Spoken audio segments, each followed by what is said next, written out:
welcome back sa ating Tagalog Reading Channel. Ako ay si Abby at isa akong intuitive reader. So, gagawin natin na inyong current energy check-in.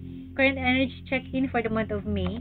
May 31, 2024 sa ganap na 10:05 PM natin ginawa itong reading na to.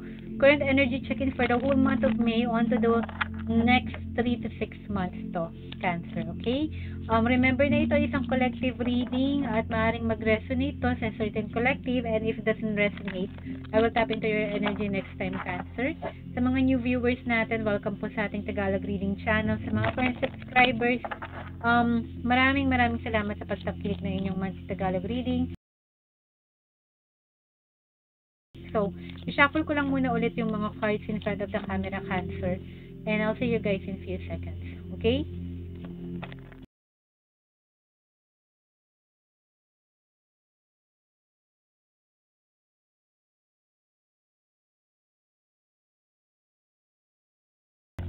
Hi Cancer, so simulan na natin ang inyong Tagalog reading. Ginawa natin itong reading nito current timestamp 10:06 PM May 31, 2024. Ikat lang natin ng 3 times yung deck again.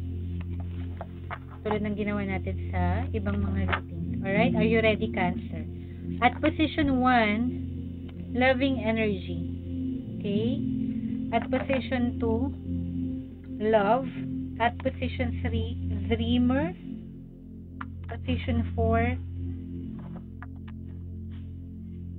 letting go. Position 5, ito first time lumabas, universe. At position 6, ito yung cover ng deck natin, surrender. At the center, Cancer, I think first time ditong lumabas, alignment. So let's begin sa release position mo, Cancer, no? I am the loving energy of the universe. Okay? So, it's about time na ito sa release position or yung hino-hold back mo na dapat i-release or i-unleash or ipakita mo na, no? I think sinasabi lang dito na mas maging attune tayo sa energy ng love. What's the energy of love? Love kasi mataas ang frequency, 639 Hz. So, medyo ang sinasabi dito is more like para an encouragement sa'yo na i-embody natin yung frequency ng pagmamahal. Okay, sa sarili natin. Pwede itong self-love. Pwede rin, it's about time na we have to love more yung mga neighbors natin, mga friends natin, yung people around us. Okay, see them in a loving way. Kahit sa relationship din, kung medyo rocky this time around. Okay, Cancer. Now, at the second position, yung kailangan mong ipagpatuloy.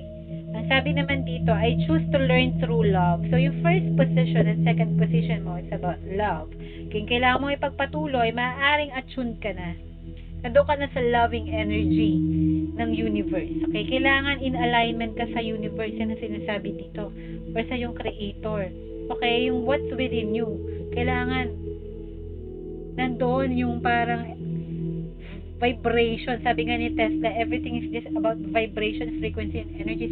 It's not about just the effort. Okay? So, I choose to learn through love. So, may mga kailangan kang ipagpatuloy, no? Maaaring ito ay lessons na ongoing, lessons na natutunan mo recently or you are about to learn, no? Baka natutunan mo na kasi nasa, present, no? Itong card na to at position 2. Okay, so, ngayon marami tayong dapat matutunan pagdating sa pagmamahal.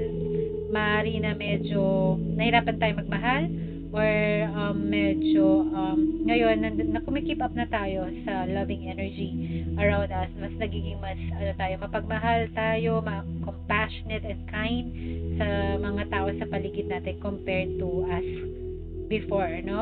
Before, mga pinagdaanan natin sa buhay, baka parang somehow, no, yung mga challenges kasi deviate us away sa energy na napakaganda minsan kasi things can get parang problematic or challenging, di ba, ang buhay. So, nagsishift ang mood ng tao. But eventually ngayon, I think, no, mas attune ka na sa good feeling na yan. Okay?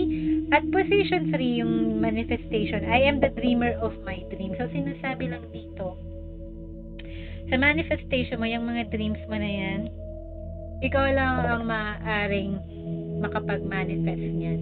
and no one can manifest that for you. So kung i-deviate ka nila away, no, dinidistract ka nila na yung mga dreams and aspirations mo is something na hindi mo kayang ma-achieve or makuha this time, or maaaring ikaw nakakaramdam nito, don't think that way. Kasi ikaw nagka-create ng reality mo, yung mga dream mo, ikaw ang may kakayahang makapag-fulfill niya. So wala silang karapatan na sabihin kung ano ang posible at imposible. Okay, Cancer? At position 4 naman, no, Cancer, ang sabi dito, I let go of the shadow of the past by seeing someone for the first time with the eyes of love. External energy to. So, may makakatulong sa yung external energy, no? Or external forces para to see situation and people with a different set of eyes. Para kang binigyan ng bagong vision. And then, tinitingnan mo tong familiar situation, familiar face na parang you see them na not as an old situation or as an old person. Hindi na sila yung tao or situation like before, or parang nag-gain ka ng mas understanding or clarity na I think na bago na yung pagtingin or pananaw ko tungkol dito sa bagay na to or sa tao na to. Okay? Yung external energy, which is good. Okay? May shift sa the way you see things and people around you. Okay? Binibigyan mo sila ng benefit of the doubt. Hindi tayo masyado ng judgmental. Okay? At position 5 naman, ito yung kailangan mo ibigay sa sarili mo. The universe has my back. Okay, ang ganda nito, no? Simple lang, no? Pero rock. Okay, ang kailangan mo ibigay sa sarili mo is that may support na nanggagaling. You are being aided ng creator mo, ng universe, kahit ano pang Panginoon mo, kung sino man yan, no? Jesus, Allah, Ganesh, Buddha, sino pa ba? God, our creator, or even the universe. They will always support you. Yun yung kailangan mo ibigay sa sarili mo. Yung faith na yan na hindi ka nag-iisa kasi may tumutulong sa yung something higher, no? A higher power. Okay? Maybe you lost that parang belief or spiritual belief, pero it's always there.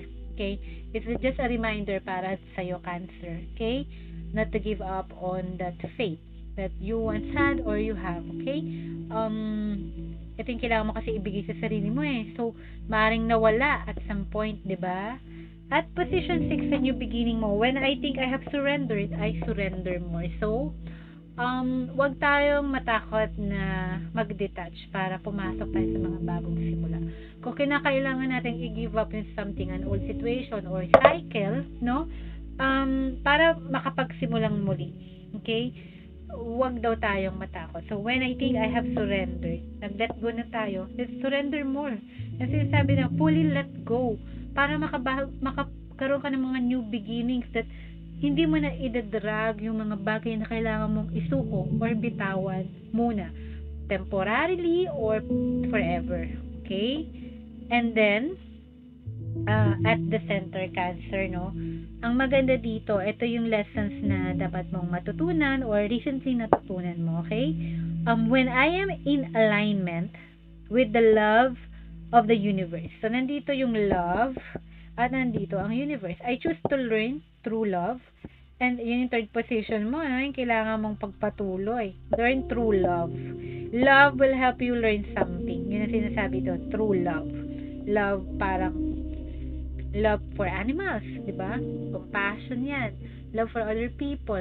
Kindness. Love for yourself. Self-love. Or even in relationship within your family or personal specific person. So, it doesn't matter what kind of love is that. Maraming forms of love. And the universe has your back. So, pag in alignment ka daw with the love of the universe, the love of your creator, no? The God, your creator, the universe always loves you. And you should love them back. Kung in alignment yung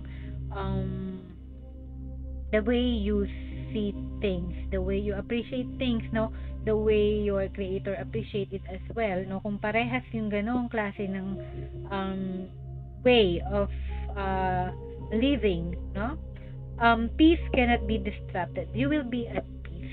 Okay? Always choose the path na mas magaan sa pakiramdam. And that is, sinasabi dito, it will always be the way God loves you. Okay? That's the way you should love situations and people always. Parang ganun ang sinasabi dyan. And that's the only way through peace. Okay? So, Cancer, sana nag-resonate kayo sa inyong May 31, 2024 current energy check-in at 10:15 p.m. natapos yung reading natin, no? And if it doesn't resonate, I will tap into your energy next time, Cancer. And I'll see you guys on your next month reading. Take care. God bless. Mahal ko kayo, Cancer. Bye!